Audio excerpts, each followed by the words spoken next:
नाव आहेत त्या आरोपींना अटक करून 302 अंतर्गत कारवाई झाली पाहिजे। तिचा मृतदेह पटरीवरती पडलेला आहे, संशयितरित्या पडलेला आहे। या ठिकाणी तिचा मोबाईल नाहीये। या ठिकाणी आज मी बातमी वाचली की लातूरच्या पोलिसांनी गोधरामध्ये जाऊन चोर पकडला। अतिशय अभिमानास्पद वाटतंय, परंतु मला दुर्दैव हे वाटतं की अनुसूचित जातीची बौद्ध तरुणी तिचा मोबाईल कस काय सापडत नाही, तिचा सीडीआर कस काय चेक होत नाही आणि तिचा असणारा हत्यारा कस काय सापडत नाही, सीसीटीव्ही मध्ये ती कसं काय सापडत नाही, हे असणारे प्रश्न मोठे आहेत। म्हणून अश्विनी सूर्यवंशीच्या आरोपींवरती 302 अंतर्गत कारवाई झाली पाहिजे। आणि या ठिकाणी उत्तर प्रदेश मधल्या मनीषा वाल्मिकीच्या धर्तीवरती हे सुद्धा हत्याकांड वाटतंय। सामूहिकरित्या सुनियोजित कट करून हे हत्याकांड केलेलं आहे। पोलीस यंत्रणा यामध्ये काम करत असताना आम्हाला कुठंतरी वाटतंय की या ठिकाणची जी प्रस्थापित व्यवस्था आहे हिचा दबाव पोलीस यंत्रणेवरती आहे, म्हणून पोलीस यंत्रणा याच्यामध्ये काम करत नाही। म्हणून हे प्रकरण सीआयडी सीबीआय अशा मार्गे तपास केला पाहिजे आणि अश्विनी सूर्यवंशीला न्याय दिला पाहिजे, यासाठी आम्ही बसलो।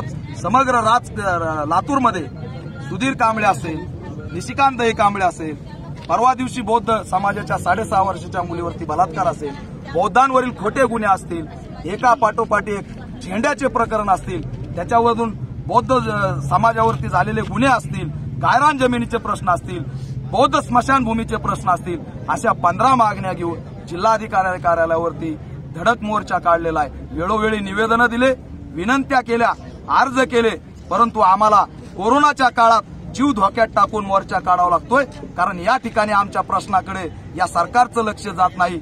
लक्ष जावं आणि न्याय देण्याची भूमिका घ्यावी म्हणून आम्ही हा मोर्चा काढलोय। जर तात्काळ आमच्या मागण्या मान्य केल्या नाही, या समग्र महाराष्ट्रातल्या दलित अत्याचारासंदर्भात ठोस भूमिका घेतली नाही, तर या महाराष्ट्रामध्ये उद्रेक झाल्याशिवाय राहणार नाही।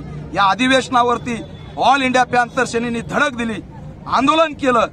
आता येणाऱ्या काळात समग्र राज्याचे बौद्ध आणि आंबेडकरी अनुयायी, मातंग, आदिवासी, अनुसूचित जाती जमाती मुंबईला मंत्रालयावरती घेऊन आल्याशिवाय मी राहणार नाही, असा इशारा देण्यासाठी हा इशारा मोर्चा आणि धडक मोर्चा आहे। ऑल इंडिया पॅंथर सेनेचा लातूर शहरामध्ये, लातूर जिल्ह्यातील विविध